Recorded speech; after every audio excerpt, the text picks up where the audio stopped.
Bueno, primero agradecer a Dani la invitación. Eh, eh, Estamos justo en un momento coyuntural en el que se discute la ley de ingresos por segunda vez en esta Cámara para este año y estamos a días de estar discutiendo lo que será el presupuesto de ingresos del 2021. Entonces, he pensado, justo aprovechando esta coyuntura en el que el día de hoy la Cámara vuelve a discutir por segunda vez la ley de ingresos, un poco recordar en qué términos estamos hablando. Estamos hablando de un presupuesto o de una ley de ingresos que ronda los 6.2, 6.3 billones de pesos. De estos se componen 3.5 por impuestos, un billón, un poquito más de un billón por lo que es, por los servicios y ventas que vende el IMSS, el ISSSTE, CFE y Pemex. De hecho, cuando ustedes van y revisan el presupuesto y la ley de ingresos, hay un rubro que se llama ingresos propios.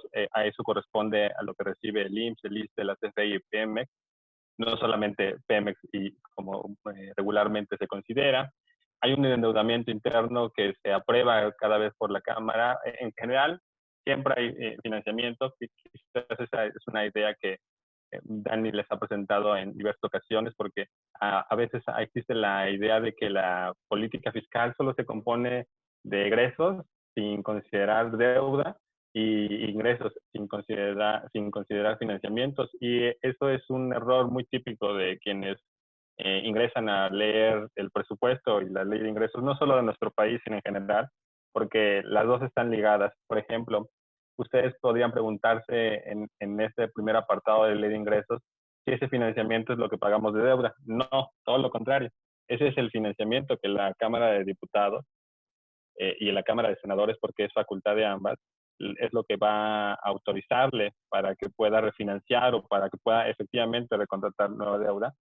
Y su contraparte, digámoslo así, como el costo financiero, aparece ya en el presupuesto. Por eso es que están completamente ligados. Quiero solo señalar que existe una categoría que se conoce en el presupuesto como ingresos presupuestarios y ingresos no presupuestarios, que básicamente es de financiamiento. La clasificación que se hace, como lo pueden ver ustedes de su lado derecho, en la parte de estructura porcentual, los ingresos presupuestarios corresponden a todos ellos rubros que no tienen que ver directamente con la deuda. Son los impuestos, son las cuotas de seguro social. Este es un elemento importante porque corresponde a una amplia fuente de financiamiento para el IMSS, las contribuciones de mejoras, los derechos. De hecho, ahora aprovechando justamente y recordando, hay una discusión sobre que se aprobó mayores impuestos, en realidad son derechos para las telefonías móviles y para el Internet. Bueno, ahí están en la Ley Federal de Derechos. Los productos, que son como los bienes y servicios que se producen, como el pasaporte, que también recientemente se va a aprobar un doble mecanismo cuando existe la necesidad de que sea pronta y expedita su propia expedición y que no haya tenido la oportunidad el usuario de emitirla o de solicitar con tiempo esa cita, que pueda hacerse con tiempo, pero con un costo adicional. Los aprovechamientos, un rubro de lo más opaco siempre y difícil de analizar, o la experiencia aquí en la Cámara y la reciente discusión nos abre vistas sobre que los aprovechamientos, les digo que es opaco, porque si ustedes tuvieran la oportunidad de revisar, aprovechamientos tiene casi el 100% de sus recursos en una categoría que se llama otros y en una subcategoría que se llama otros. Es otros de otros aprovechamientos. Y lo que está ahí son, por ejemplo, la extinción de fideicomisos, son recursos que van directo a, que se catalogan en ese rubro, o a algunos otros que pueden ir de la lotería o del nuevo instituto para devolver al pueblo lo robado. Son ese tipo de recursos. Mayormente ahora están los recursos de los fideicomisos presupuestados ahí, tanto el de Fondo de Salud, que ha sido una discusión, que por eso es que estamos nuevamente en una discusión en la Cámara de Diputados, porque previamente habíamos aprobado una ley de ingresos menor a la que ustedes ven aquí, porque habíamos quitado un transitorio, o se había quitado un transitorio desde aquí para no tomar los 33,000 millones de pesos del Fondo de Salud para el Bienestar, o también conocido como Fondo de Enfermedades Catastróficas, pero ha regresado con la Cámara de Senadores incluido eso, porque estamos en una reforma normal. Bueno, lo otro es una cosa de porcentaje del PIB, pero yo quiero llamar su atención más bien de cómo lo estamos percibiendo o cómo se espera el panorama. Son ingresos tributarios que si bien van a ascender a 1.9 billones, que tienen que ver con el ISR, esto corresponde a un 0.37% en términos reales respecto de lo que se aprobó para 2020, y eso consideren que todavía no lo estamos comparando con una cifra de lo estimado, que aún es menor. Ese siempre es digamos que una dificultad adicional que se tiene a la hora de analizar el presupuesto, porque la facultad de aprobarlo y en realidad de hacer grandes modificaciones corresponde a esa Cámara en letra, pero en los hechos quien modifica sustancialmente el presupuesto es el gobierno federal. Lo mismo pasa en las entidades federativas, entonces nadie puede darse por sorpresa porque si bien la ley solo faculta a los congresos, la Cámara de Diputados en este caso, es el ejecutivo. El IVA también esperamos un decrecimiento que se espera por el consumo, el IEPS. El IEPS aquí está en lo general, pero en gasolina se espera un crecimiento sustancial. Aquí están englobados todos. El gran dolor de cabeza que hemos tenido durante muchos años, lo hemos tenido en el siglo pasado, lo tenemos ahora, se recrudece, lo teníamos en el 2015 con problemas, lo tenemos ahora en el 2018 con más problemas, que son los petroleros. Y esto es significativo porque una de las tendencias perniciosas que hemos observado y que no se puede decir, la verdad es que ya en la discusión pública es incapaz de poderle atribuirle solo a este gobierno o al pasado, es una tendencia perniciosa que hemos seguido desde hace varias décadas. México está muy por debajo perdón, está sustancialmente por debajo, básicamente está a la mitad de lo que los países de la OCDE están recaudando. Estamos 10 puntos abajo, más o menos 9, 8 de lo que se recauda en América Latina, que ha habido grandes reformas en Costa Rica, que ha habido reformas incluso en Brasil, en la propia Argentina, que con dificultades en su momento también tuvo reformas. Y nosotros lo hemos podido resolver por un asunto muy práctico que no corresponde a si hacemos bien las cosas o si las hacemos mal, sino básicamente al precio del petróleo.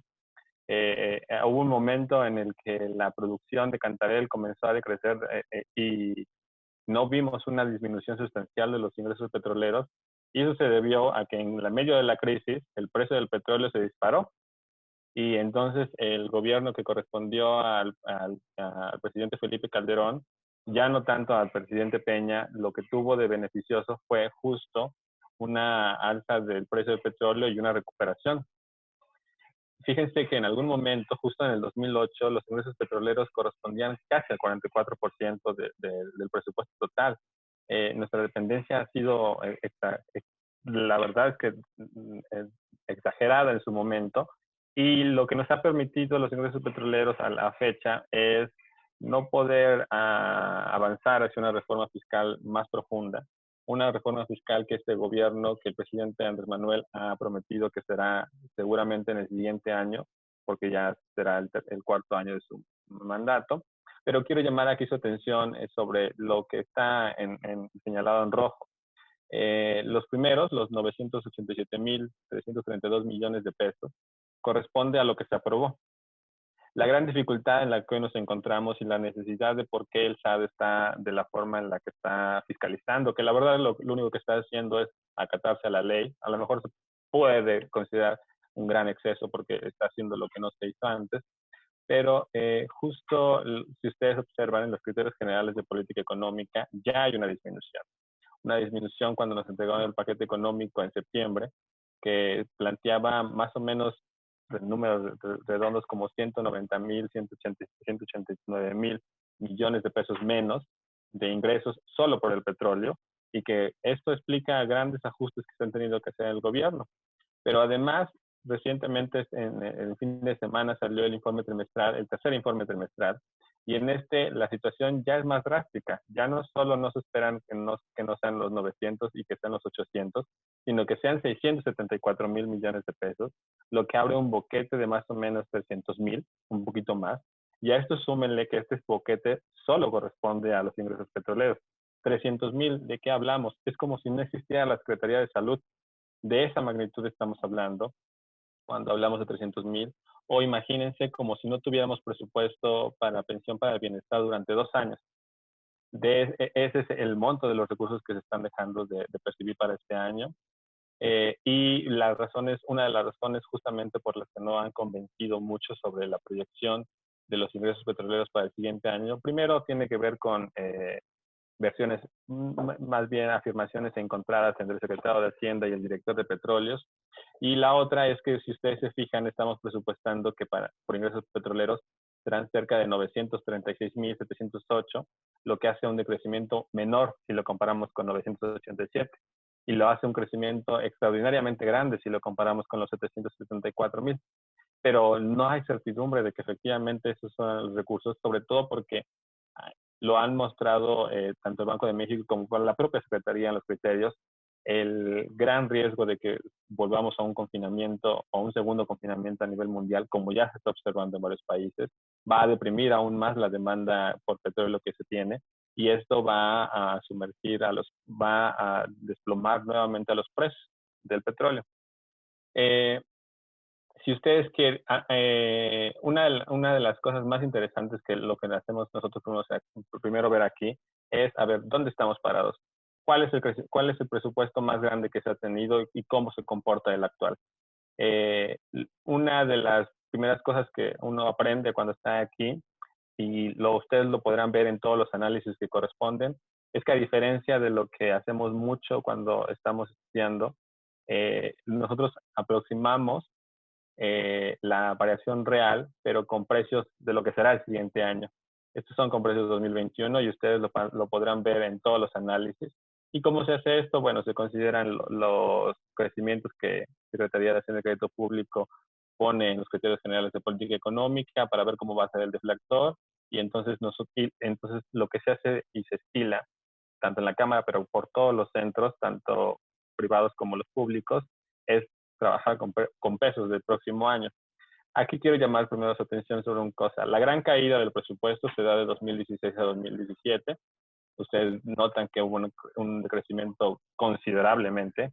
La verdad es que hubo áreas en las que no se tocaron, que hoy sí se toca, y eso se explica justamente porque estamos en un presupuesto 5% en términos reales menor al que se tuvo en ese 2016, que ha sido el presupuesto más grande.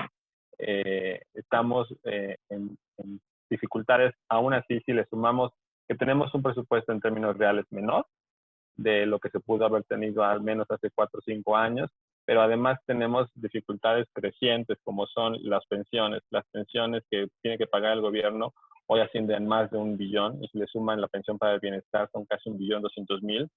Esto se consume una parte muy importante, son 6.3 billones, y tan solo 1.2 billones tienen que ser considerados solo para el pago de pensiones, es decir, no lo podemos utilizar para otra cosa. Aquí también una de las cosas que uno tiene que estar atento es siempre la relación con el PIB. Por ejemplo, nosotros se había presupuestado que el gasto neto total para 2020 representara 23.1% del PIB. La razón de que ahora se tenga que sea 26.2 es súper sencilla, es un PIB más chiquito. El PIB que se estimaba era 25 punto y algo, ahora el que se estima es 23 punto y algo. Si mantienes incluso el número contra el que lo comparabas, evidentemente está grande. Por eso es que el 2021 es 25. Algunos se sorprenden porque solo comparan el 23.1 con el 25 y dicen, no, pues es que va a haber un crecimiento. Bueno, sí, pero si le pones en medio la razón por la que está un número más grande, pues es porque es un PIB más chiquito. Es la misma razón por la que la discusión de la deuda respecto del PIB también los tiene con problemas, porque lo estás comparando un monto que creció, sí, nominalmente, porque tenemos un tipo de cambio mayor, pero tenemos un PIB mucho más chiquito. Y el compromiso está sobre la razón, la deuda respecto del PIB. Estas son cosas que ustedes, en mi opinión, siempre tienen que tener en cuenta, porque es muy fácil solo irse con comparaciones sin tomar en consideración las magnitudes de lo que están utilizando.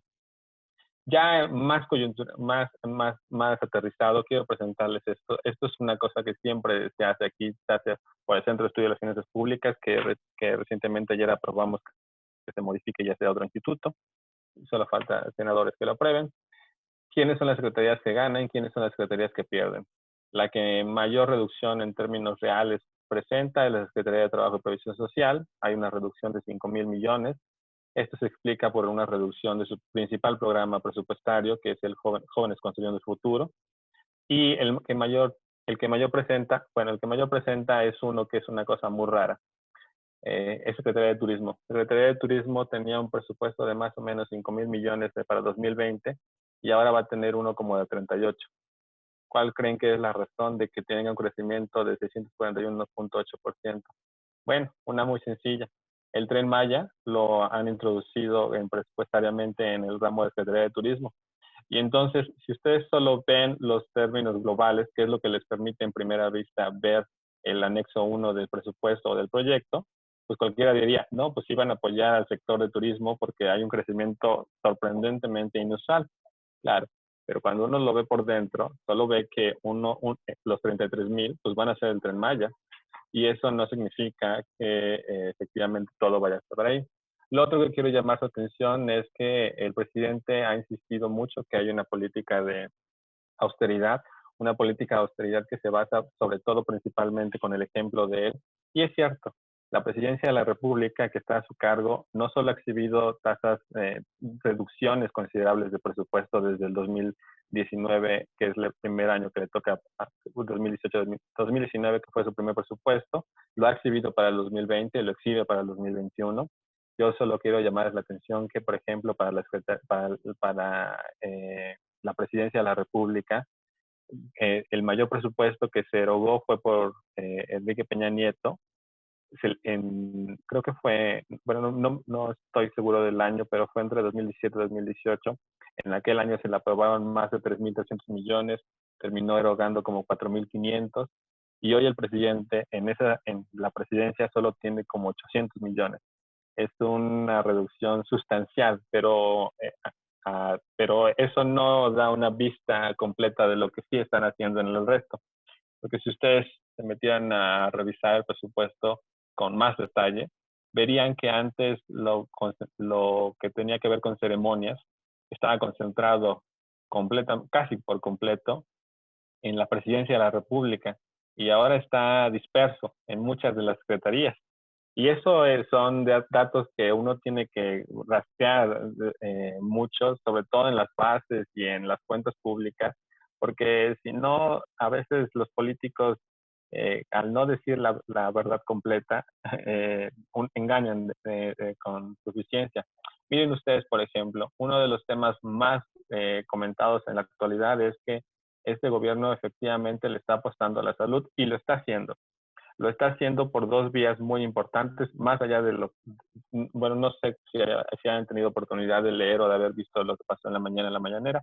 Imagino que no, porque tuvieron clase, pero se anunció que se va a contratar mayor cantidad de especialistas, bueno, se van a dar mayores becas para especialistas en la salud, etcétera. Y eso está de acuerdo a lo que el presupuesto de egresos o proyecto estima. El proyecto estima que para la Secretaría de Salud se van a destinar más de 6,066 millones de pesos para la contratación de nuevo personal. Y solo hay dos lugares donde se van a hacer nueva contratación, que es la Secretaría de Salud y la Secretaría de Seguridad Pública. Eso efectivamente es una prioridad.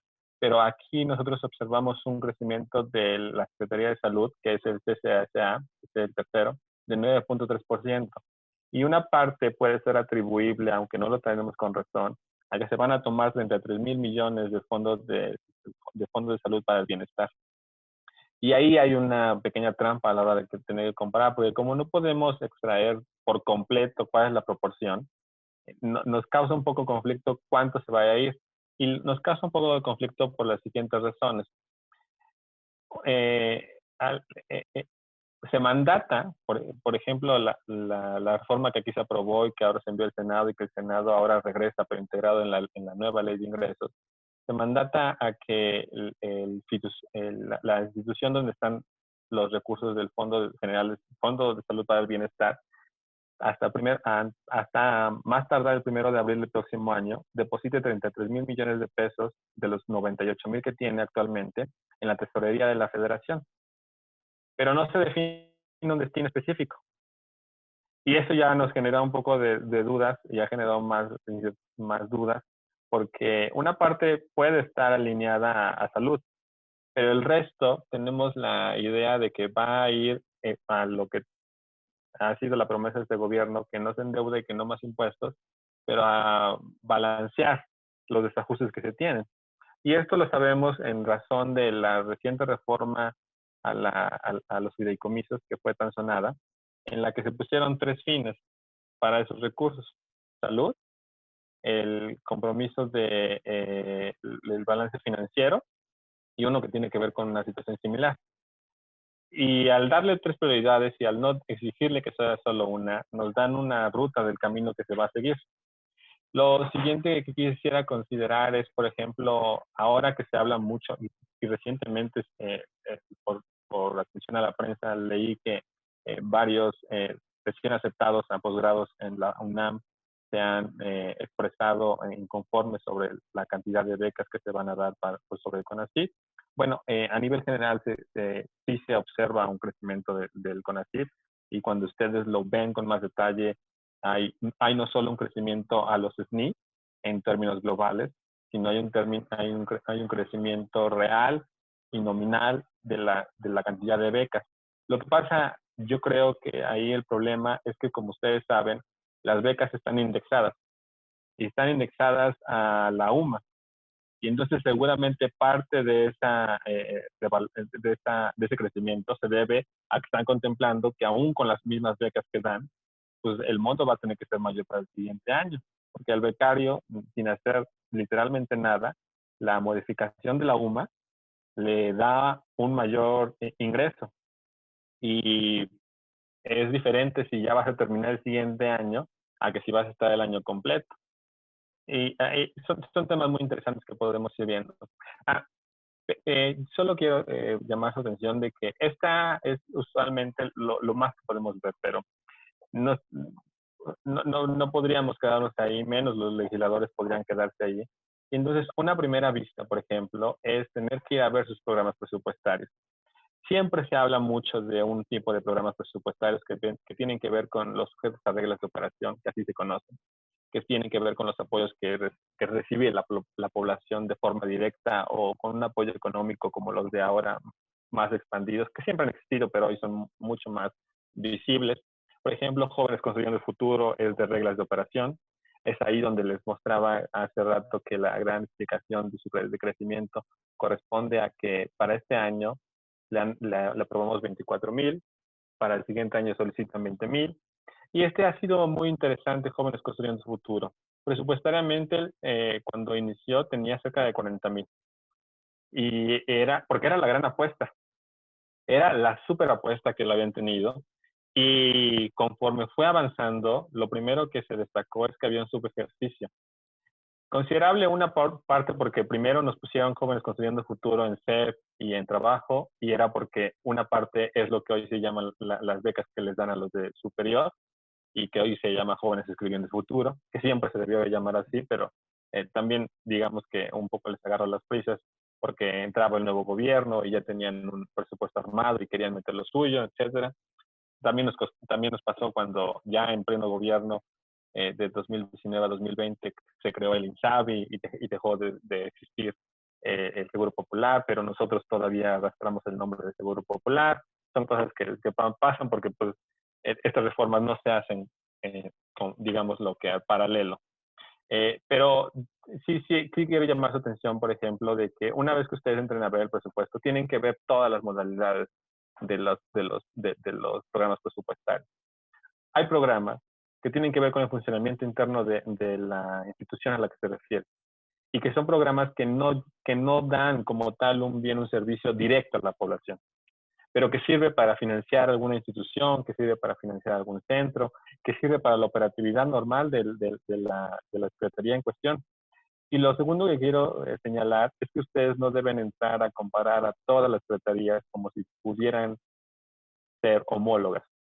Fíjense, me viene a la mente que si ustedes quieren comparar a la Secretaría de la Función Pública con la Secretaría de Agricultura, por ejemplo, son sustancialmente diferentes.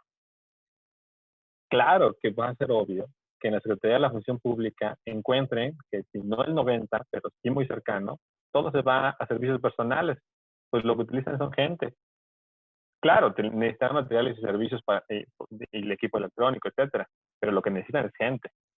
Lo mismo, por ejemplo, les pasa cuando van y revisan al INEGI. Al INEGI les pasa muy similar porque también, pues lo que más necesitan es gente. Algunas personas se preguntan, ¿y cómo hacen las encuestas? Pues las encuestas las hacen gente. Y cuando van y revisan, la primera impresión que les da es que gastan demasiado en servicios personales. Sí, pero su operatividad depende de ellos. Lo mismo que, por ejemplo, cuando van ustedes al INE. El INE siempre se queja y siempre saca el argumento válido, aunque me parece que a veces lo estiran demasiado. El INE tiene metido en su presupuesto lo que le corresponde por ley a los partidos políticos. Para este año fueron 5,000 y tantos, para el siguiente año van a ser 7,000 y tantos.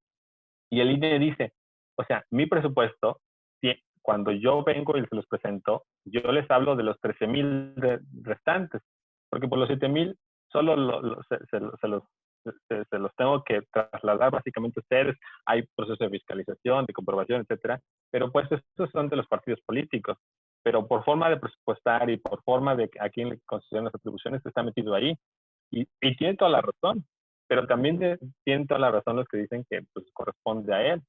Y entonces esos detalles, cuando uno se comienza a meter a todas las secretarías, son importantes porque a veces solemos querer verlas a todas como iguales y no pasa así.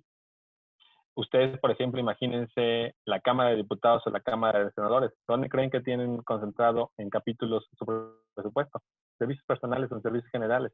Y en servicios generales en la parte de contratación de personas. Ahí está metido gran parte de su presupuesto. Lo mismo le pasa al Poder Judicial.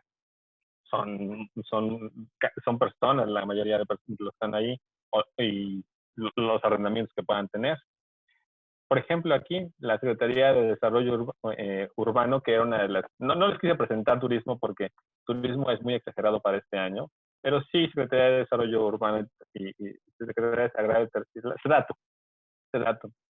El gran incremento se debe a dos grandes programas, que es el programa de vivienda social, que se espera un incremento nominal de 2,675 millones, lo cual es un mundo porque para algunas secretarías, para algunas entidades representa su presupuesto anual, e incluso hay algunas que varias veces lo suyo. El programa de mejoramiento urbano, que también ha sido muy extendido. A lo mejor no están muy entrados de esta situación, pero si ustedes son, ¿cómo decirlo? No quiero decir seguidores del presidente, pero sí atentos a su agenda, podrán notar que mucho de lo que tiene que ver con su visita a las entidades federativas tiene que ver con lo que hace el secretario Mayer, que es el que está a cargo de desarrollo rural y que se entrega un nuevo mercado, o que se entrega una nueva cancha, o que se entrega unas nuevas instalaciones.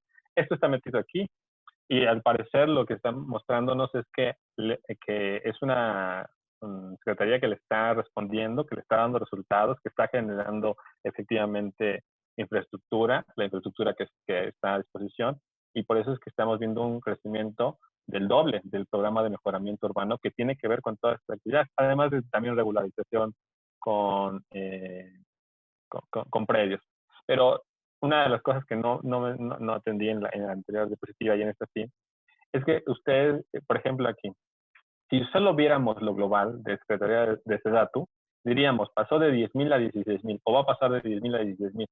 Y uno diría, pues no hay nada entonces de recortes. Eso no es una afirmación correcta. Todo lo que está en rojo es una reorientación de recursos que ha sucedido para el proyecto 2021. Y muchos de esos tienen que ver con la austeridad de este gobierno, con cosas que tienen que ver con contratación de personas, con algunos servicios que se van a orientar, que se van a dejar. Por ejemplo, lo que hemos observado, no sé si aquí hubiera sido muy interesante, fue un error mío, Secretaría de Agricultura. Secretaría de Agricultura, una de los argumentos que más esgrimen en esta Cámara es que hubo un momento, hace muy pocos años, que su presupuesto era de 80,000 millones de pesos. El presupuesto que ahora tiene apenas iba a llegar a 50,000. Y es porque, ¿qué creen? Para haber creado el programa de Sembrando Vida, que tiene un presupuesto de más o menos 20 y tantos mil, 28,000 o 25,000, pues tuvieron que redireccionar recursos de un programa que ya existía a las prioridades. Y son cosas que están dentro de las atribuciones tanto del Ejecutivo como de esta Cámara, que es la que aprueba el presupuesto. Y es al final, eh, en función de esas atribuciones que tienen, que hacen esas modificaciones. Pueden no gustar y pueden detenerse algunas, pero es algo que quería mencionar al final, pero creo que es un buen momento. Tienen que tomar en consideración que el presupuesto es político. Están los intereses de todas las personas que pueden tener injerencia aquí. Más allá de que haya muchas personas que siempre quieren decir que es más técnico y que si son desde la ley de ingresos es político. Ustedes imagínense a un secretario de Hacienda de México o de cualquier país diciendo que vamos a un debacle, a un desastre. Lo que eso significaría para las expectativas de todas las personas, desde los empresarios, desde la voz, etcétera, no pueden salir a decir eso, porque entonces la interpretación que estaríamos tomando desde lo que no estamos ahí adentro es que las cosas están más mal, o están peor, perdón, están peor de lo que nos lo están diciendo. Y lo mismo pasa en el presupuesto. Todo mundo, por ejemplo, y es un tema que voy a hacer con lo que voy a intentar terminar, todo mundo dice, necesitamos apostarle a ciencia un 1%, necesitamos apostarle a salud 5% del PIB, etcétera. Sí. ¿Y qué hemos hecho para tener más ingresos? Estamos con un presupuesto 5% inferior a lo que tuvimos en 2016 y tenemos una recaudación que está igual que en 1990. Una de las grandes quejas que como ciudadanos tenemos es que se endeudan, pero es una de las razones en las que han encontrado este país y muchos otros en la crisis de poder más o menos salvarla, porque esto está, por ejemplo, en los criterios de política económica y está en los minutos del Banco de México, pero también lo dice el Fondo Monetario Internacional, etcétera. Un segundo confinamiento de la magnitud de la que ya vivimos nos estaría orillando a una crisis financiera. Y no estamos en este momento. Pero una segunda sí nos podría orillar ahí. Y ustedes seguramente lo han visto en la prensa, que ya los niveles de capitalización de algunos bancos, lo vimos con FAMSA. FAMSA ya estaba mal desde antes. Y la crisis lo vino a romper. Pero hay algunos bancos que han tenido que volver a dar estas concesiones a sus clientes porque están en una condición en la que están perdiendo empleo y no están teniendo capacidad. Entonces, solo para precisar que el presupuesto también es político y nunca va a dejar de serlo. Aquí están los intereses de quien ganó, de quien fue votado y de los que también fueron votados por esta Cámara, y de eso no deben abstraerse. Eso está metido ahí. Y ustedes no lo deben considerar como algo erróneo o algo, no, porque al final son los representantes del pueblo los que están decidiendo cuáles son las prioridades, cuáles son las orientaciones. Que en Jalisco se esté haciendo se esté haciendo un nuevo metro, es la prioridad del ejecutivo de esa entidad. Que en Guanajuato se esté impulsando la instalación de nuevas plantas, es la prioridad de ese ejecutivo. Y que llegue a ser una realidad o no, pues tiene que ver con contrapesos de mucha naturaleza, desde los empresarios, las cámaras empresariales, los propios ciudadanos. Aquí en esta cámara, a Dani le tocó, la toman, vienen y se plantan y la toman, y a veces inciden y a veces no, pero es la forma que encuentran de la ciudadanía para expresarse. Ustedes vieron a Blanca Heredia, profesora del CIDE, manifestarse en frente del Senado por la extinción de los fideicomisos, y a muchos otros, la remuero a ella porque es mucho más conocida, pero así se presentaron, y se presentaron los de víctimas, y se presentaron también los deportistas, porque ahí están los intereses de todas estas personas, Y cuando se ven vulnerados, efectivamente, pues hay movimientos que pueden más movilizarse y hay otros que completamente no lo hacen. Ustedes imagínense, voy a terminar con esto, en este punto, el SIDA. ¿Ustedes cuánta cantidad de personas creen que conoce qué es el SIDA? En el país, poca. Es mucho más fácil irse sobre eso que irse sobre otras prioridades que puedan desaparecer. Y ahí está presente. Por ejemplo, aquí está bienestar. Ustedes saben que en el cuarto constitucional se aprobó que ahora estamos en la vía, digámoslo, en los hechos, estamos en la vía de un sistema mixto de pensiones en el que ya hay una pensión garantizada por tener una cierta edad, 65 si uno no es de una comunidad originaria, no, 65 si uno es de una comunidad originaria, 68 si uno es de una comunidad originaria. Este es uno de los programas que ha mostrado cómo siempre hay margen para las prioridades del Ejecutivo. Pensión para el bienestar de las personas adultas mayores traía antes, en 2018, un presupuesto de 33,000. Desde que ingresó a este nuevo gobierno, se ha ido a niveles de más de 120,000. Hoy son 135,000, son 8.5 millones de adultos mayores. Se da una pensión el doble de lo que está ahí. Y esto es lo que cuesta avanzar hacia un sistema de lo que les gusta llamar a muchos universal. Porque el otro billón que les refiero no llega a 8.5 millones de personas. El otro millón solo corresponde a los pensionados del IMSS, del ISSSTE, de Pemex y de CFE, que no roban más allá de 300,000. Esa es la magnitud de las cosas que también hoy se enfrentan. Sí, se los puse al final. Miren, aquí está el turismo.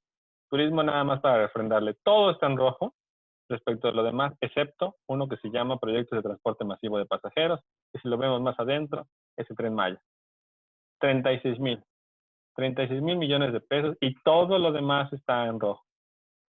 Porque hubo una reducción. Y uno podría decir a primera vista que había una atención a la prioridad. La razón es que ahí metieron al Tren Maya, que antes estaba en otro lado. Quiero terminar con un tema que es más coyuntural, que ha estado presente y que, conociendo a Dani, seguramente lo han estado mostrando o lo han estado atendiendo en varias ocasiones. Hoy está una vieja o renovada solicitud de los estados de mayores recursos, vamos a repensar el pacto fiscal, vamos a modificar cómo se reparten los recursos, etc. Y ustedes han escuchado el argumento más sencillo, más fácil, que llega con mayor facilidad a todos, de que existe un 80-20. Este es el argumento más esgrimido por todos los gobernadores, incluso por legisladores, y cuando uno revisa se pregunta, ¿y de dónde está el 80-20? Porque dicen el 80-20 de los recursos tributarios, e incluso dicen el 80-20 del presupuesto, pero las entidades federativas se llevan el 47% de los ingresos tributarios, 50 en algún momento, 85 en algún momento. Este 85 tiene que ver un poco con el cambio de la fórmula en 2008. Se llevan el 50%, se llevan el 26% por lo que corresponde a ramo 28, que son las participaciones, que son los ingresos de libre disposición. Se llevan el 21% o se llevarán el 21% de lo que corresponde al ramo 33, que son las aportaciones. Se llevan el 47% de los ingresos tributarios de la federación. No se llevan el 20%. Y no se llevan tampoco el 20% del gasto neto total. Se llevan el 27%, el 27% del gasto neto, o el 30% en algún momento se llevan. Incluso en algún momento se llevaban más.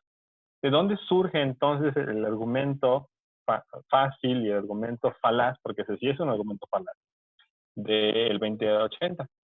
Bueno, es que todo el mundo se remite al capítulo 1 de las participaciones y se va al artículo número 2, que solo habla de un solo fondo, el Fondo General de Participaciones.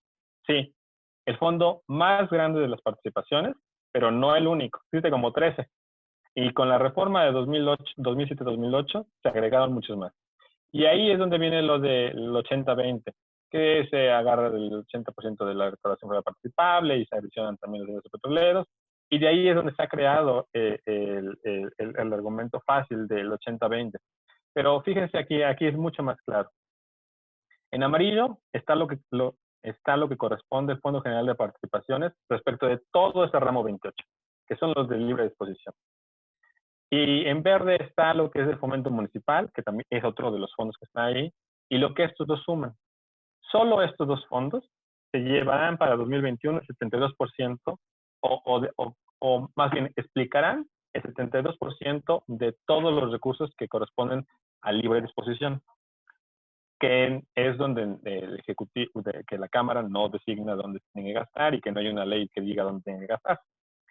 Pero la razón de las dificultades es que las modificaciones que se realizaron en el 2007-2008 ingresaron otros fondos y les dieron, por ejemplo, la tenencia. Y la tenencia la desaparecieron por completo. Entramos en una guerra de a ver quién la bajaba más y más y más y más y más, y de a ver quién la terminaba primero. Y en algunos lugares, o sea, ustedes lo saben, hasta el gobierno lo hace, y alguna vez lo dijo el secretario de Hacienda, hay vehículos del propio gobierno federal que transitan en la Ciudad de México que están registrados en Morelos. Porque fue una guerra de a ver quién dejaba de hacerlo.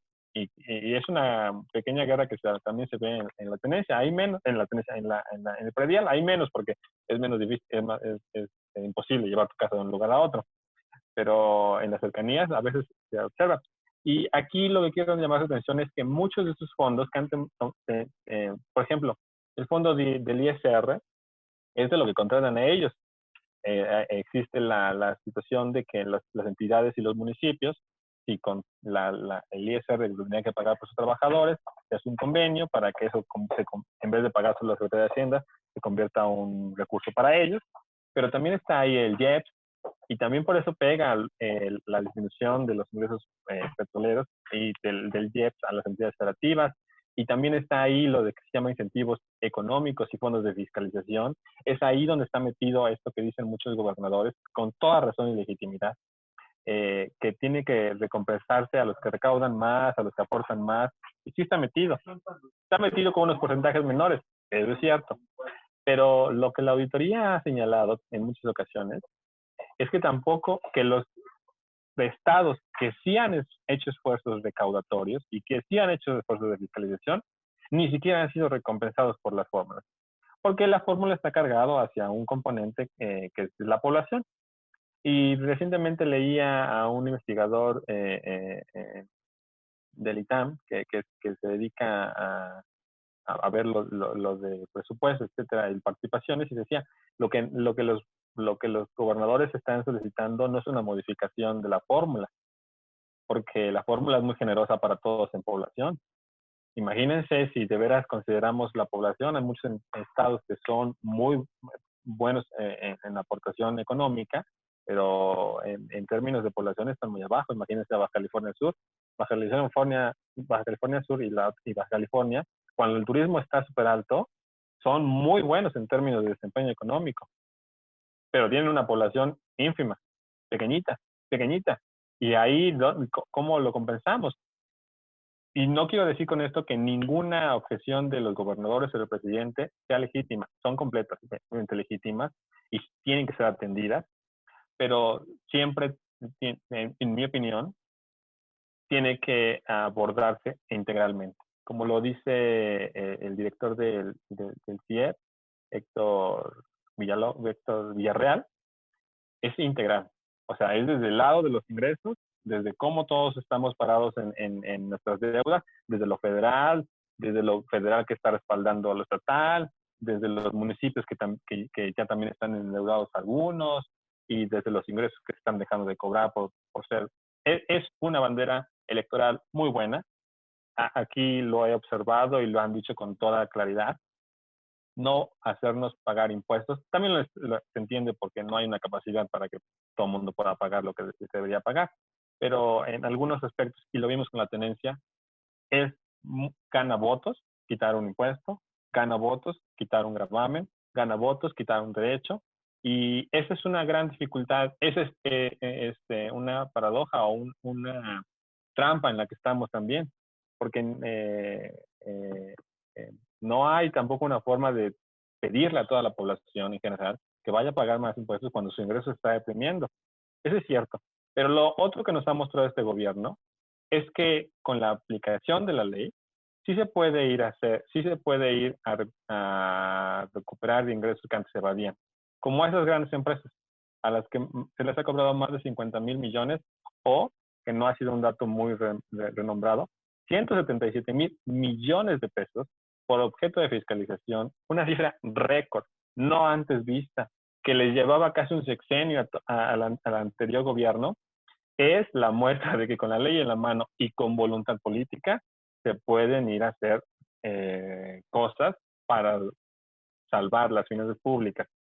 Y también quiero terminar con un tema que escapa también de la conversación pública, porque en la nueva carta de los gobernadores al gobierno federal, reconocen que efectivamente una gran parte de que los recursos que les van a ser transferidos van a disminuir, corresponde a la reducción de la recaudación federal participable.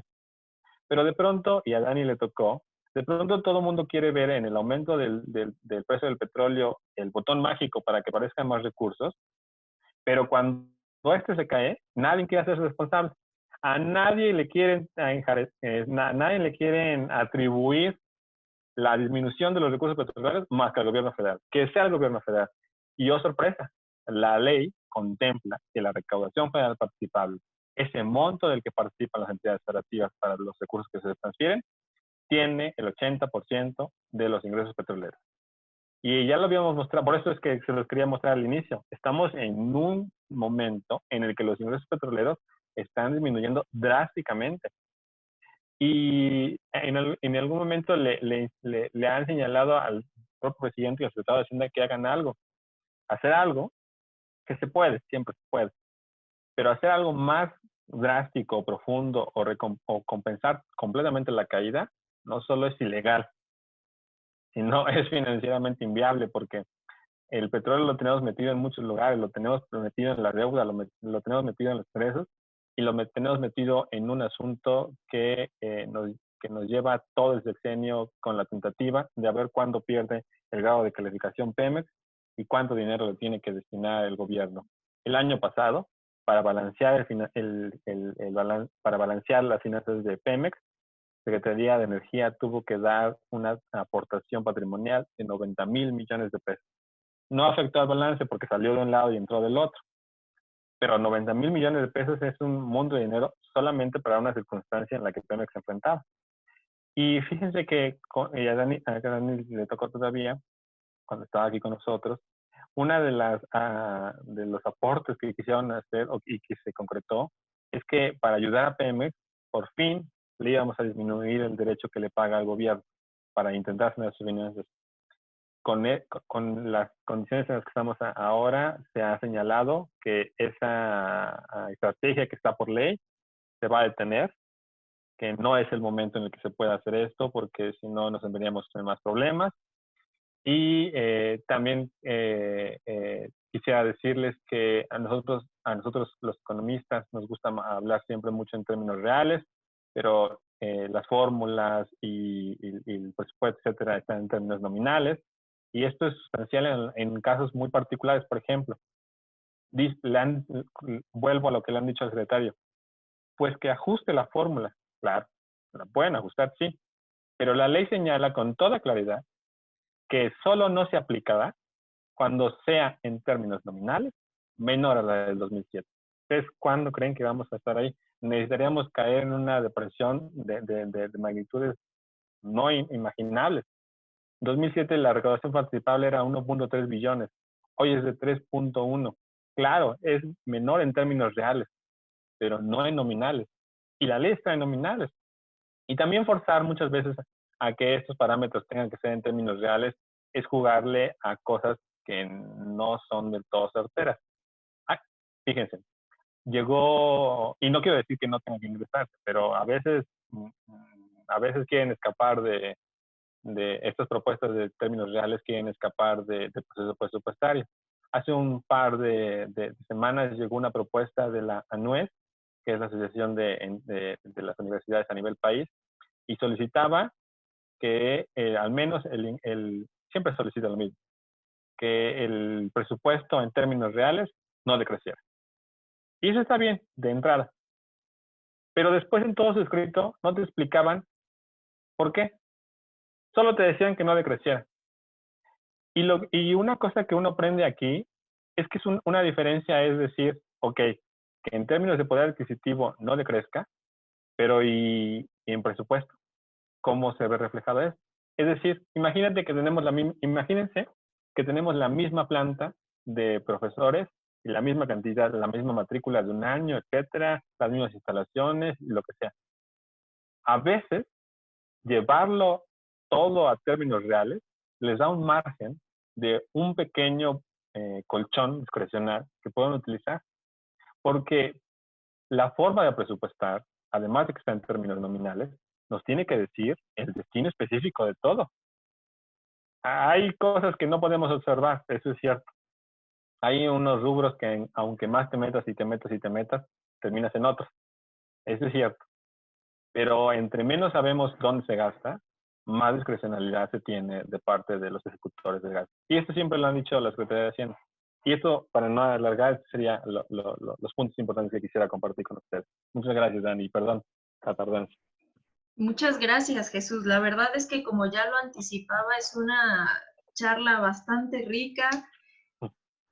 Me hiciste recordar muchas cosas. La verdad es que meterse al presupuesto, yo ya se los anticipaba a los estudiantes, las y los estudiantes, es que es un mundo.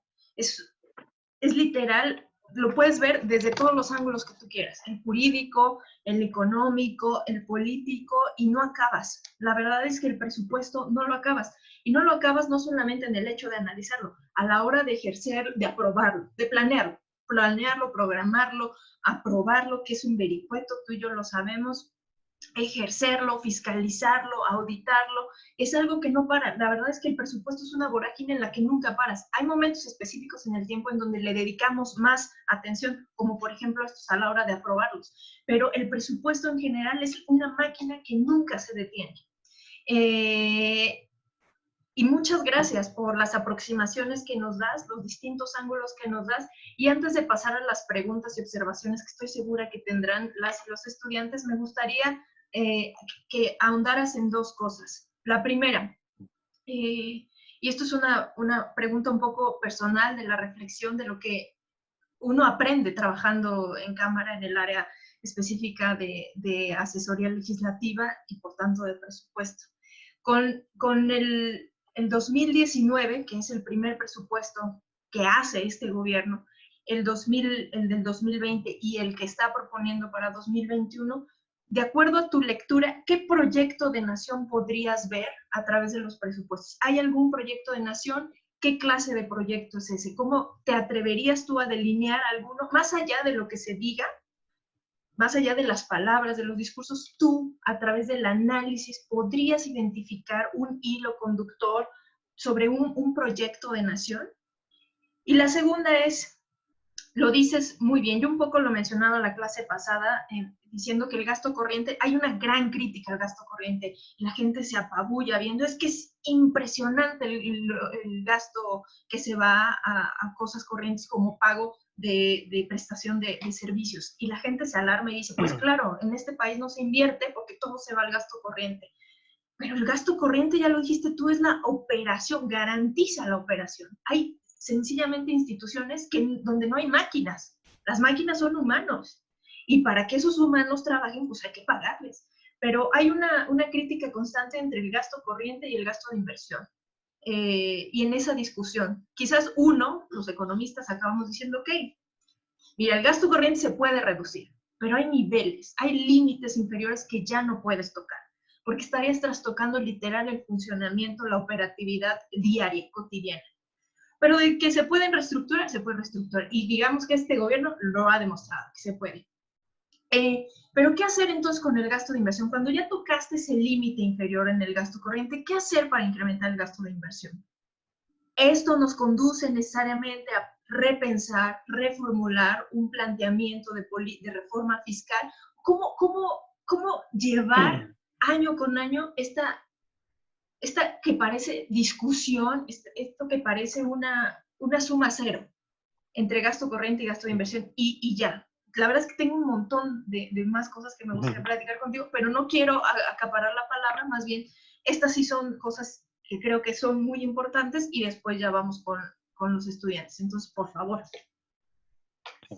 Bueno, déjame iniciar con tu segunda, que me parece más fácil, porque la primera creo que escapa un poco a mi entendimiento. ¡Atrévete! La primera. la primera.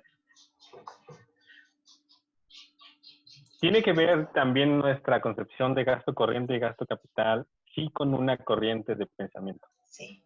Yo recuerdo haber leído en algún momento que una de las críticas de algunos marxistas a esta definición de llamarle gasto corriente o no llamarle gasto corriente o gasto de inversión, tiene que ver con una conceptualización detrás.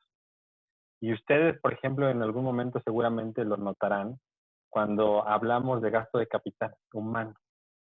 Es que si le decimos al gasto de capital humano que es gasto corriente, es como peyorativo, es como que rebajarlo, es como que no está siendo productivo. Y yo les preguntaría a todos ustedes, ¿y las becas con las hay a un tema menos debatible porque hay muchas becas ahora? Y las temas de CONACYT que son consideradas, ustedes las considerativas como que no aportan, como que las debemos parecer porque están en la categoría de... No, ni dan el clavo. No hay una contraposición entre decir gasto corriente y gasto de capital. Lo que quisiera precisar, para ser mucho más concreto, es que una vez que ustedes se enfrenten en su momento, si así tienen la oportunidad o así lo deciden, les voy a acotar sobre el tema del presupuesto, es que a veces cuando uno entra aquí, entra con los conceptos que a uno le enseñan en clase. Y los conceptos que a uno le enseñan en sus clases o que uno retoma de sus clases o de su investigación propia, tienen que ver no necesariamente con lo que está plasmado en nuestras leyes o en nuestros reglamentos o en nuestras disposiciones.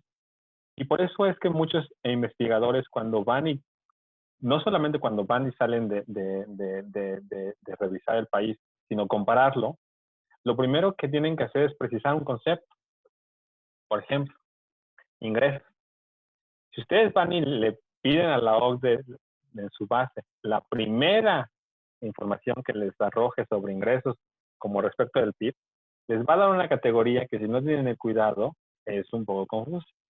El gobierno y el secretario de Hacienda siempre han dicho que los ingresos tributarios como porcentaje del PIB son 13%. Y si ustedes ven la gráfica que les presenté al principio, son 16. ¿Cuál es la razón? La OCDE de primero te da todos los ingresos tributarios del orden federal, del orden estatal y del orden municipal. Eso mismo pasa a la hora de ver el presupuesto en sus categorías. Hay un catálogo de gasto en el que existen un sinfín de formas de modelar el presupuesto. Y en gasto corriente están metidos incluso recursos de los que no se sabe en qué precisamente se va a gastar.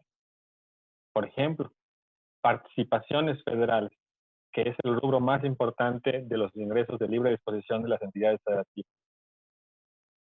La federación no le puede mandatar a las entidades federativas en qué gastar esos recursos. Los pueden gastar en contratar a todo el personal de sus dependencias. Y entonces, ¿qué haces? Los metes en un lado, en dos los metes en un otro. Cuando lo apruebas, creo que todo está metido, si no me falla la memoria, en gasto corriente. Pero, ¿sabes qué es gasto corriente? Pues a lo mejor lo sabrás cuando pase el año y lo tengas en la cuenta pública. Pero pues de entrada no. Les pregunto lo siguiente. Ver con materiales y servicios, que algunos los puedes meter en gasto corriente y algunos los puedes meter en gasto de capital. Una computadora, la puedes meter a lo mejor en gasto de inversión, pero no sé si la papelería completa la puedes meter en gasto de inversión. Yo creo que todo está en gasto corriente. Y el tema al que aludía más Dani y que me parece más importante y creo es el que más cuidado hay que tenerle siempre. Y todas las personas que están contratadas solamente porque sueldos y salarios están metidos en gasto corriente, lo damos por equivocado, lo estigmatizamos como malo que sea una proporción tan grande. Lo que les decía al principio, hay secretarías o hay dependencias en las que básicamente todo se consume en esto. Pues sí, imagínense, por ejemplo, ustedes el Coneval. Coneval, ¿ustedes qué creen que tiene más? Además del arrendamiento que tenía de su edificio o otras cosas. Tiene personal y se estilaba que entre más capacitado, mejor pagado. Y es gasto corriente, está considerado ahí, no se le puede meter como gasto de capital. Incluso el arrendamiento que está metido entre ellos tampoco se puede considerar como gasto de capital. Tiene que ser gasto corriente. Son los cuidados que uno que tiene que tener. ¿Y sobre dónde tiene que gasto de inversión? Bueno, si ustedes se meten un poco más a revisar gasto de inversión, no todo es gasto en infraestructura. Hay una categoría que se llama gasto de inversión gasto en inversiones financieras considerado como inversión pública, que no necesariamente se va a reflejar como construcción de algo. Simplemente es el refinanciamiento de los PYGs o de cosas por el estilo que tiene que ver con proyectos, pero que no se va a reflejar. Y hay una parte que sí tiene que ver con gasto de inversión, gasto de infraestructura pública, que incluso es menor a los 800,000 y tantos que se va a gastar en inversión, que son como 500,000 y tantos. Y esos detalles tienen que estar presentes. Termino. Aportaciones federales tiene un rubro específico para infraestructura, que es el FAIS, Fondo de Aportaciones para Infraestructura Social. Ese, solamente porque por ley está definido que tenga que ser para infraestructura, lo consideramos como gasto de inversión. Pero de eso a que se ejecute, no lo sabemos. Había en el pasado, y es la razón más importante de la queja de los gobernadores, se etiquetaban proyectos. La primera cosa que aprendimos cuando llegamos aquí es que la facultad de aprobar esos proyectos, de que se llevaran a cabo, no importaba que aparecieran en el presupuesto. Era de la Secretaría de Hacienda y Crédito Público.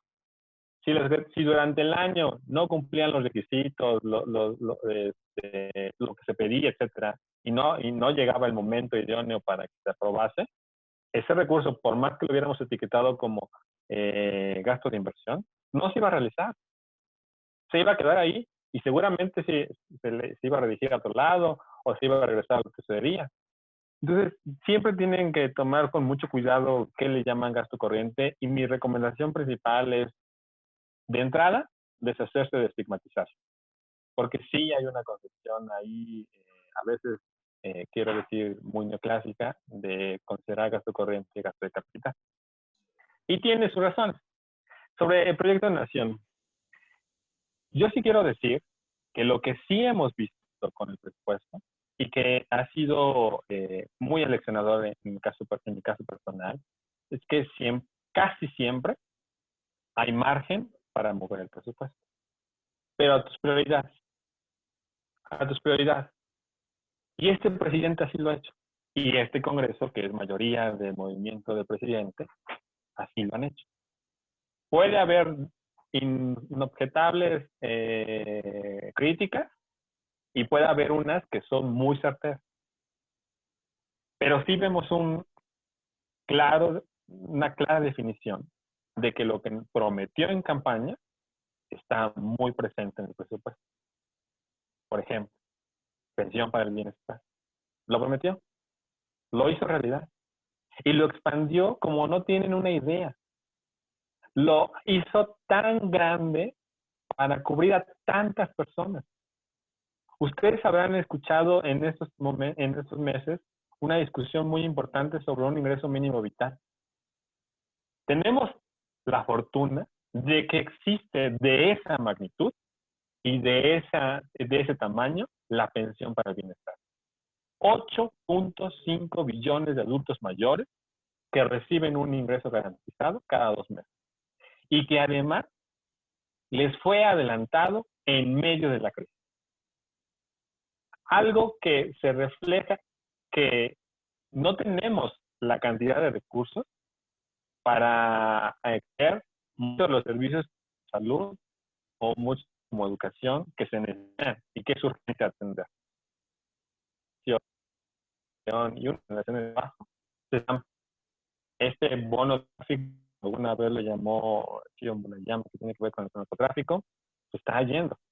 Y a eso quería, por ejemplo, atender Jóvenes Construyendo el Futuro. ¿Y qué no pudo hacer Jóvenes Construyendo el Futuro? Entender la dinámica del país. Querían darles oportunidad a jóvenes que no lo habían tenido en el mismo lugar en el que no lo habían tenido. Y esa fue una desafortunada planeación. Si quieres dotarle a todos esos jóvenes entre 18 y 29 años que no tuvieron oportunidad en el lugar en el que no tuvieron oportunidades, habías tenido que pensar o en instalar oportunidades ahí o en trasladarlos a donde hay oportunidades. Claro, de la noche a la mañana no se podía, pero en 6 años seguramente sí. Y lo que hemos visto en ese programa, como lo señalaba muy al inicio, es una reducción drástica que lo que único que nos ha mostrado, no solo porque Coneval ya lo ha dicho, sino porque lo hemos visto, es un fracaso. Un fracaso de las aspiraciones que se tenía de ese programa y que eran auténticas. Y quiero decir que lo había dicho en mi campaña. Gerardo Esquivel lo apoyó con demasía cuando se incorporó al equipo del presidente y dio una idea de lo que estaban esperando hacer. Y muy al inicio todo el mundo estaba muy entusiasmado de lo que se estaba planeando. Pero no se logró. Y no se va a lograr. Y lo otro, pues lo otro, quiero terminar con esto. La secretaria Nale recientemente vino a comparecer a la Cámara. Y Xochitl, la Cámara, no, fue al Senado, perdón. Y la senadora Xochitl Gálvez les decía que la política energética que estaba llevando este gobierno no era la correcta, que se estaba apostando por un camino que no tiene viabilidad. Y la respuesta de la senadora en licencia y hoy secretaria de Energía fue muy audaz, en mi opinión. Le dijo, su perspectiva y su proyecto y el mío no es que estén equivocados, pero la gente votó por uno y es el que habían prometido. Y esas son las discrecionalidades que existen en la ley, que les garantiza el ejercicio de poder legítimo. Puede que no le estemos apostando a lo que nos habían prometido. Eso es cierto. Se había prometido una reorientación del gasto público hacia una optimización más importante del mercado interno. No lo vamos a ver. No lo hemos visto. La secretaria de Economía ha estado ausente. Eso está solo en el discurso y no se está viendo en la realidad. Pero lo que sí estamos viendo es que apoyos que pueden representar un alivio temporal a la situación actual se están dando. Y termino con una frase de Aguilar Camín que señala que el presidente reconoce muy bien sus limitantes y que está haciendo lo más que puede con sus limitantes. Que entre el discurso y la acción hay una gran diferencia, pero está haciendo todo lo que puede en sus manos, ¿no? Y ustedes no deben, a lo mejor porque somos economistas y casi no estamos metidos ahí, pero de que hay entuertos políticos y de otra naturaleza que también tiene que controlar el presidente actual y los anteriores, pues están metidos ahí. Y ahí todavía no estamos en grave crisis, en mi opinión. Estamos en una polarización mediática, desde luego, pero me parece que una crisis mayor, yo sí coincido en quienes dicen que hay gobernabilidad. Perdón por la extensión. Muchas gracias, Jesús. La verdad es que me quedo trabada. Tengo un montón de ganas de contestarte, bueno, de conversar contigo un montón de cosas, como usualmente lo hacíamos. La verdad es que tú lo sabes, lo hacíamos, era un ejercicio cotidiano. Pero que hablen nuestros estudiantes. Entonces, venga de ahí. Yo a ti te tengo con más regularidad, entonces. Que hablen ellos y ellas. No me hagan quedar mal, amigues.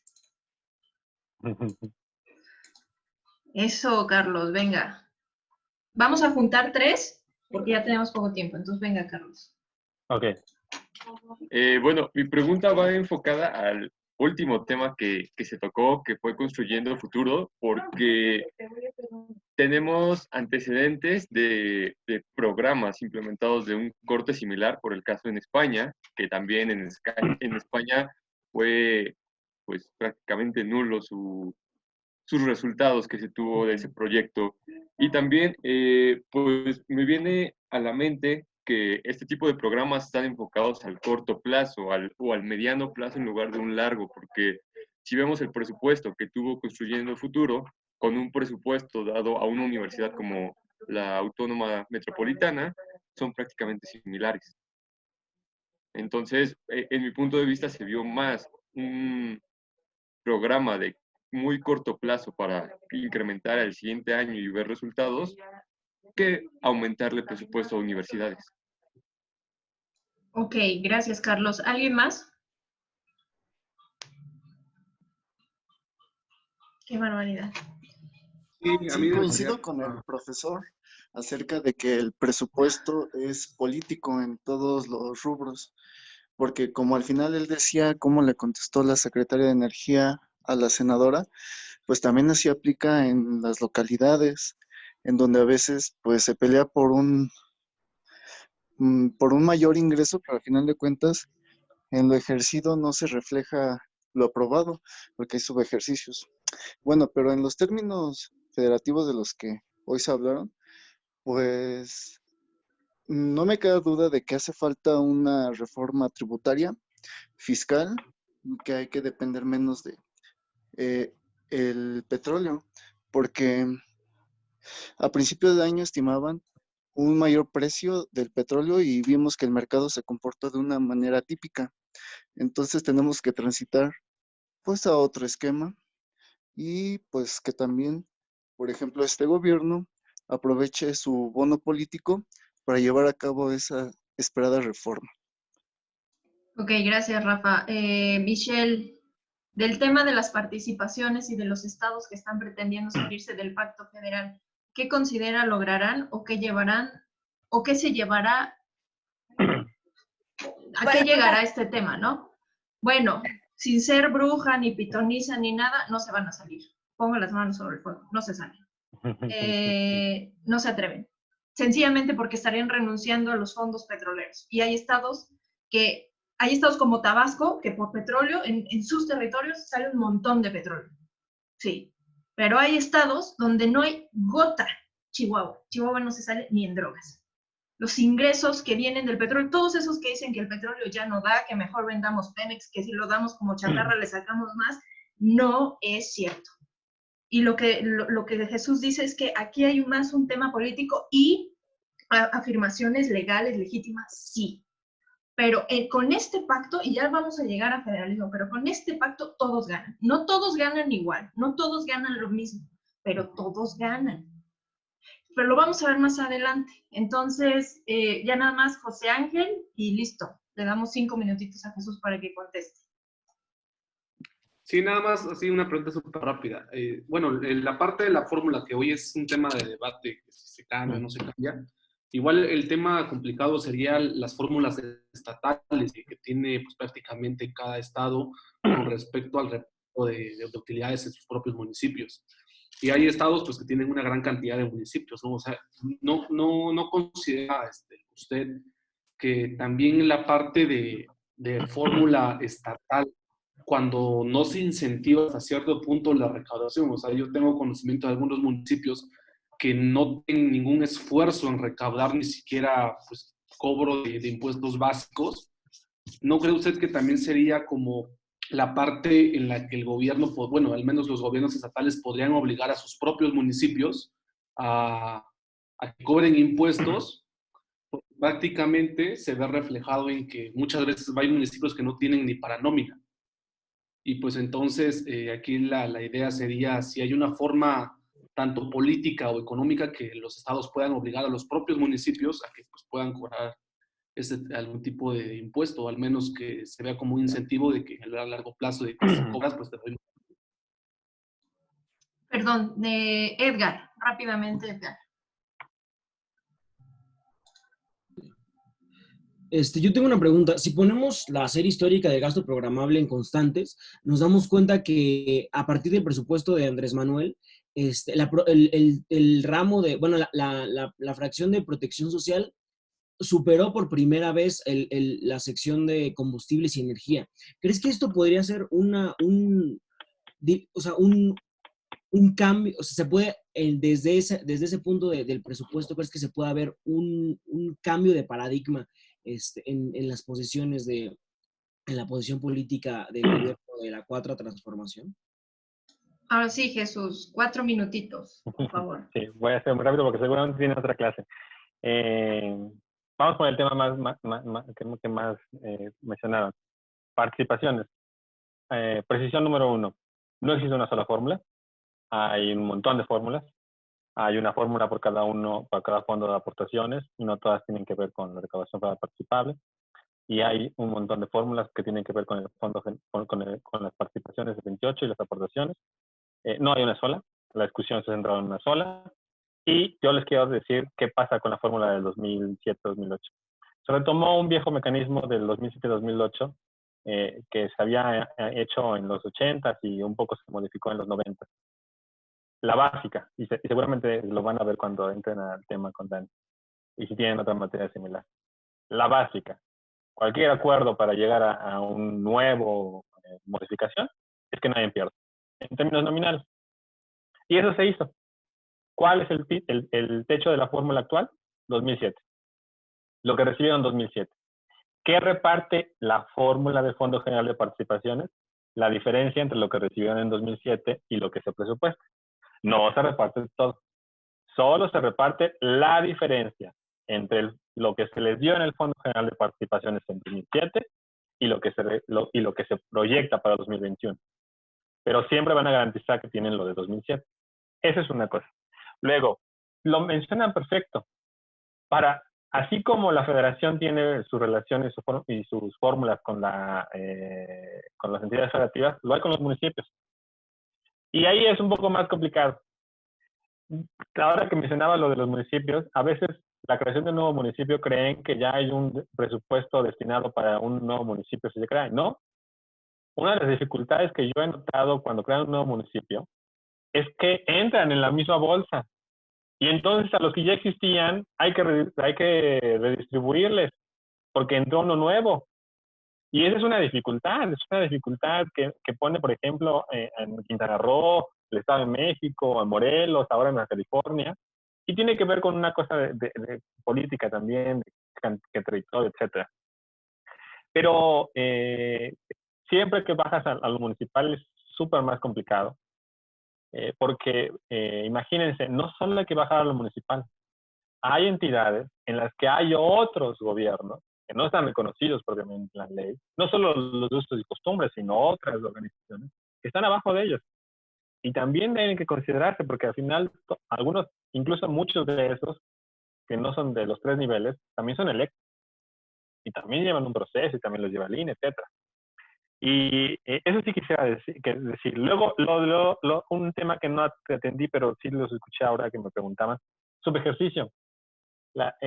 Por temas prácticos, subejercicio sí lo pueden intentar utilizar durante el año presupuestal, pero subejercicio solo es al final del año. Pueden decir que van retrasados, pueden decir que no están logrando lo que dijeron, y la prensa se ha encargado de utilizarlo magnificándolo. Pero subejercicio está definido en la ley, y subejercicio solo es al final del año. Si no cumplió con las metas, si les dio el recurso, etc. Tengan mucho cuidado con esa definición, vayan a la ley. Esta es mi gran recomendación para todos ustedes. El presupuesto, la ley de ingresos y todo son conceptos. Son conceptos. Y están en las leyes. Y están definidos. Y si ustedes quieren entrarle a eso para medir, para cuantificar, para comparar, asegúrense de que están comparando manzanas con manzanas. Porque a veces somos muy dados a que porque la palabra dice social, ya tiene completamente un sentido social. Y cuando lo abres, te encuentras con cosas y sorpresas que uno diría, para términos analíticos, no sirve para incluirlo en lo social. Y eso va mucho con lo del gasto programable. Fíjate que una de las complicaciones entre hacer gasto programable y no programable no tiene que ver con una cuestión más complicada que algo analítico. Está en la ley, pero tiene un fondo analítico. Programable y no programable tiene que ver con si tiene programas presupuestarios que van a atender o no van a atender. Punto. ¿Qué no está en programable? La deuda, participaciones y las ADEFAS. Y ustedes y yo les preguntaría, ¿y las participaciones acaso no van a dar bienes y servicios? Claro que sí, pero no los definimos desde la federación. La federación lo que nos permite operar desde la federación, desde el presupuesto federal, no nos permite incluir participaciones en el gasto de programable, porque la federación no les obliga en qué gastarlo. Las aportaciones sí están en gasto programable, porque sabemos en qué se van a gastar, porque están definidas en la ley. Las ADEFAS, porque son los adeudos de ejercicios fiscales anteriores. Literalmente no incide sobre este año, sino incide sobre nuestras deudas del pasado, los proveedores. Y la deuda, porque la ley lo determina así, solamente para inversión, no puede ir para otra cosa. Y entonces, a veces, como el presupuesto tiene demasiadas categorías, que si lo abres por funciones, que si lo abres por subfunciones, que si lo abres por partidas, que si lo abres por unidades responsables, a veces no se tiene mucho el cuidado de qué si estás comparando bien y de qué si no estás comparando bien. Por ejemplo, una cosa que sale un poco de aquí, el INE. ¿El INE contra qué año quieren que lo comparemos? ¿Contra el 2020? Pues no, porque el INE tiene una cosa como el INEGI. El INEGI tiene un presupuesto extraordinariamente grande cuando va a ser el censo. Pero si le quitas el censo, entonces comparas su operación normal, que son como 7,000. El INE le pasa lo mismo. Al INE, cuando vienen las elecciones, pues hay que incluir lo que va a costar las elecciones. Y no lo puedes comparar de inmediato con el 2020, porque si lo comparas con el 2020 te van a salir, te van a salir crecimientos no solo exponenciales, sino inimaginables, de 1000%, de 5,000, etcétera. Lo comparas con algo más parecido. Y entonces esa es mi precisión sobre eso. Y sobre los programas de corto plazo, fíjate que una de las grandes discusiones que tiene que ver con fíjense que una de las grandes discusiones que tiene que ver con la evaluación de los programas es que todo el mundo está muy ansioso de que en el día 1 tengamos resultados. Y ni por cuestiones técnicas, pero ni por cuestiones operativas se puede decir. El documento del Coneval que ha sido muy publicitado sobre la evaluación de los programas no es una evaluación de su impacto, porque las evaluaciones de impacto están definidas para ser en 5 años y están claramente tipificadas. Lo que fueron y revisaron fue diseño. Nos fueron y nos dijeron si las reglas de operación estaban congruentes, si habían sido acordes, si habían considerado un contexto, que cómo estaban siendo operadas por las personas, que si los servidores de la nación estaban completamente capacitados. Pero no nos dijeron, y así comienza creo que el documento de Coneval, si sirve o no sirve. Porque esas cosas, tanto técnicamente como operativamente, tardan años. Y lo que está definido, y así lo van a encontrar, son una serie de evaluaciones que tienen fines bien distintos. Y la operación de las universidades Benito Juárez que se están construyendo, dice Coneval que no sirve. No, Coneval no dijo eso. Coneval dijo ciertas características de dónde se están construyendo, de cómo se están asignando los contratos, de cuáles son las carreras que están dando, pero no puede arribar a una cosa que no sirve, está dentro de sus capacidades, no está dentro de la ley, y aunque no existiera esto, técnicamente no se puede hacer eso porque no puede hacer una comparación de un año para otro. Y en esas cosas de evaluaciones sí hay que tener mucho cuidado. Yo les recomendaría, solo para tener un panorama muy general y global, en la plataforma de México X, creo que es México X, hay un curso de presupuesto, de evaluaciones, solo para que vean las definiciones que hay sobre las diferentes evaluaciones, el objetivo que busca cada uno, cuándo se realizan, la temporalidad, para tener una idea de efectivamente de qué sí estamos hablando y de qué no se puede hacer. Ustedes no pueden hacer un contrafactual de un año para otro. No se pueden observar si incidió o no incidió el programa tan prontamente. No les va a dar la regresión en términos prácticos, porque no se comportan así. Y las evaluaciones, literal, sí toman tiempo, porque hay que recoger un montón. Fíjense, y termino con esto. La encargada de la unidad de evaluación de la Secretaría de Hacienda y Crédito Público, una vez que vino, hace un año que vino a la Cámara y dio un curso y le hicieron la misma pregunta, dijo, del que más hay evaluación fue de lo que se conocía como oportunidades, prospera, etcétera. ¿Y saben por qué? Porque llevaba un montón de años en operación, porque tenía un montón de información, bases que se podían comparar desde que inició hasta que no se inició, cuando se modificó, cuando le dieron más atribuciones, porque así fue. Santiago Levy lo ha dicho, cuando iniciaban este programa, al principio se dieron cuenta, como al año y medio, que la leche que les estaban dando no les estaba aportando nada a los niños. Y tuvieron que hacer una investigación para saber que estaban en deficiencia, no me acuerdo de qué vitamina. Así se hacen los programas. Y muchos programas que entran, esa es una gran, digamos, crítica a este gobierno. Muchos programas que se hacían o se estilan a hacer, siempre comienzan con un piloto. Así inició lo que se conoció como Oportunidades o Prospera, con un piloto, porque tienes que ir viendo. Y lo que vimos ahora es que básicamente los pilotos fueron los programas hechos ya en operación. Y ahí sí hubo un error. Ahí sí hubo una modificación. Y bueno, serían las precisiones que tendría que aportar. Pues muchísimas gracias, Jesús, por haber asistido, por haber aceptado nuestra invitación. Fue muy enriquecedora. Ustedes, chicos, chicas, ya váyanse a sus clases. Nos vemos el próximo martes. Que estén bien. Adiós.